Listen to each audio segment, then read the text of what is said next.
terror birds are supreme opportunists. They may have been replaced as top predators, but they have quickly found new ways of surviving, thanks to the cats.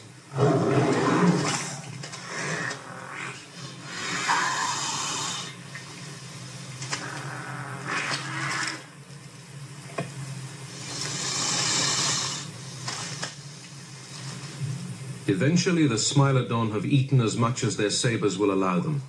They leave the kill for the birds to pick over. South America is not the only place terror birds are doing well. Once the land bridge opened to North America, they were one of the few creatures to spread north successfully. While these terror birds eat Smilodon's leftovers, their cousins are running riot in Texas and Florida. They only died out just before modern humans appeared.